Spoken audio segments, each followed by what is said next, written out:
एक ऐसा हॉस्पिटल जिसमें जाने के बाद इलाज तो नहीं होता, लेकिन ये कुछ ऐसा होता है जिसके बाद दोबारा हॉस्पिटल में जाने की हिम्मत नहीं होती।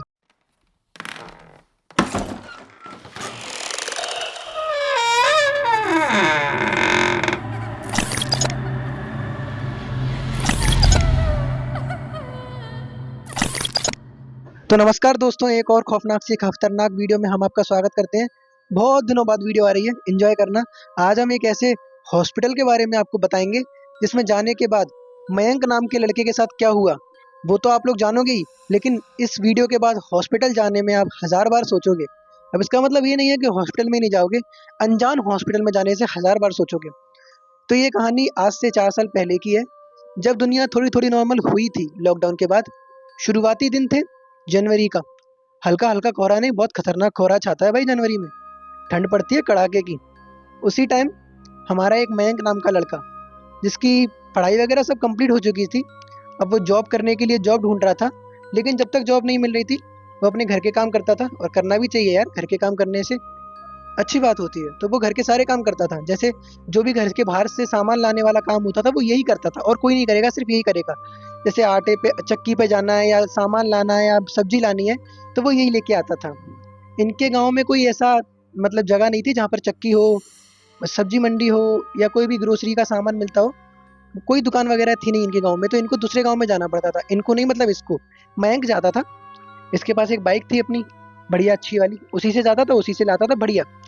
तो एक दिन क्या होता है, इनके घर में कोई पूजा रखी गई, जिसके लिए महंगा महंगा सामान और बहुत सारा सामान लाना था। मयंक को ही कहा गया, मयंक जा लेकर आ, मम्मी जी ने बोला। अब मयंक शाम को 6 बजे निकलता है, वही दूसरे वाले गांव में। अब वहाँ ये पूरा ढूंढता है, बहुत देर लगा देता है, लेकिन सामान नहीं मिलता। टाइम हो गया था 8:30 का, और अभी तक सामान नहीं मिला था। उसके बाद इसको इसका दोस्त दिखता है, तो वो कहता है कि चल भाई, मेरे मेरे वाले गांव में मिल जाएगा। तो ये लोग उस गांव से भी तीसरे गांव में जाते हैं। वहाँ इसको फाइनली सामान मिल जाता है, पर सामान लेने में इसको बहुत टाइम लग जाता है, क्योंकि सामान बहुत सारा था। सामान वगैरह लेता है और इसको 9:30-10 बज जाते हैं। इसका दोस्त कहता है कि भाई देख, मेरा तो घर पास नहीं है, मैं पैदल चला जाऊंगा, तू अपना चला जा। ये कहता है हाँ बढ़िया, सही है। ये फिर उस गांव से निकल जाता है अपने घर के लिए। और गांव में कोई ऐसी अच्छी सड़क नहीं होती हाईवे जैसी। गांव में तो ऐसी होती है कच्ची पक्की, जहाँ पर पत्थर भी हो, लाइट भी ना हो, अंधेरा भी हो, जंगल भी आ जाए, सब कुछ होता है। तो ये उसी जगह से निकलता है। ऐसा नहीं है कि रोड नहीं होती, रोड तो होती है, बट अच्छी नहीं होती है, जैसी हाईवे की होती है।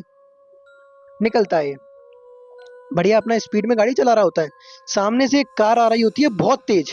वो इसकी बाइक को ऐसे टक्कर मारती है, ऐसे टक्कर मारती है कि ये कहीं और दिखता है, बाइक कहीं और उसके बाद में वो कार वाला रुकता भी नहीं है।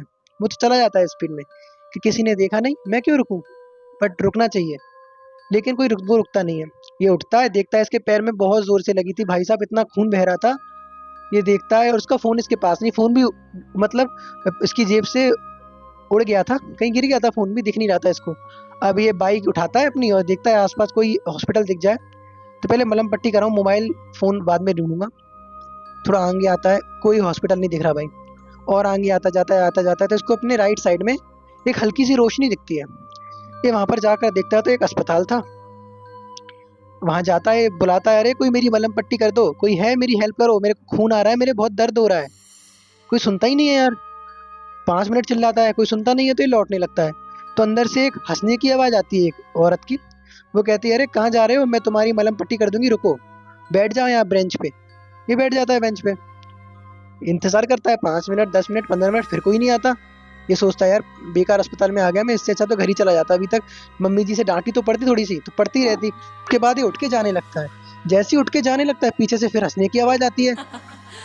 तो पीछे से आवाज आती है, अरे कहाँ जा रहे हो, मैं आ रही हूँ ना तुम्हारी मलहम पट्टी करने, और हंसने की आवाज आती है। तो ये बैठ जाता है। उसके बाद एक औरत आती है, इसको बिठालती है, और एक बड़ा सा रुई का गुच्छा होता है वो उठाती है, और इसके घाव पे लगाती है। और पूरा खून साफ करने के बाद में उस रुई को देखती है, और बड़ी बड़ी वियर्ड तरीके से स्माइल करती है, और उस खून को चाटने लगती है।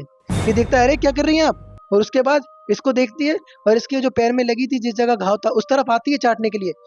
तो ये इतनी जोर से चिल्लाता है, कहता है ये क्या कर रही हैं आप, और चाट क्यों नहीं है। उसके बाद में और पूछ ही रहा था वो, मैडम ये आप क्या कर रही हो, क्यों चाट रही हो, कि जब तक वो अपनी आंखों की जो पुतलियां थी उसे पलटा लेती है, बाल उसके बहुत लंबे होने लगते हैं, शरीर उसका बढ़ने लगता है, जीभ उसकी और लंबी होने लगती है, और उसका चेहरा एकदम ऐसा हो जाता है कि स्किन तो है ही नहीं, और इतना डरावना चेहरा लगने लगता है। ये सब देखकर वो इतना जोर से डरता है, और कुछ आओ ना आओ देखता ना ताओ, और भागता है तो उसका चैनल गेट से पैर अड़ता है, और पैर अड़ते ही वो गिरता है। अब इतना सारा खून बह चुका है, इतना सारा डर, और ऊपर से इतना सब कुछ हो गया, तो वो उसी समय नाक पे चोट लगती है, तो वहीं पर वो बेहोश हो जाता है। उसके बाद उसे कुछ याद नहीं है। उसके बाद उसके कान पर एक मच्छर भिनभिनाता है, उसी आवाज से इरिटेट होता है और उठता है। आंख खोल के देखता है तो सामने एक अंकल जी साइकिल पे जा रहे थे, वो नॉर्मल थे। उनको देख कर बोलता है, अरे अंकल अंकल।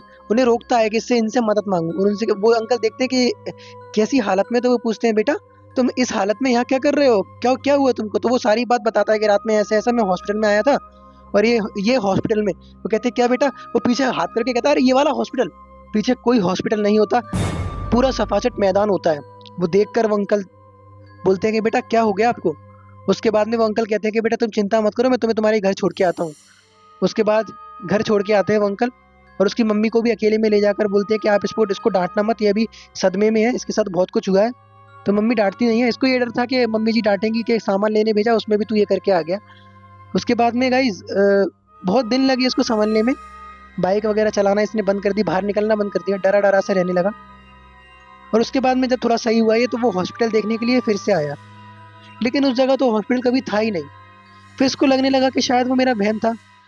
अगर गाइस वो वहम था, तो क्या इसके वहम ने एक पूरा अस्पताल बना दिया, उसके अंदर एक नर्स बना दी, नर्स ने ऐसा ऐसा उसका खून चाटा, जो बोलने में भी अच्छा नहीं लग रहा, और उसके बाद में अपने ही वहम में ही गिर गया और बेहोश भी हो गया।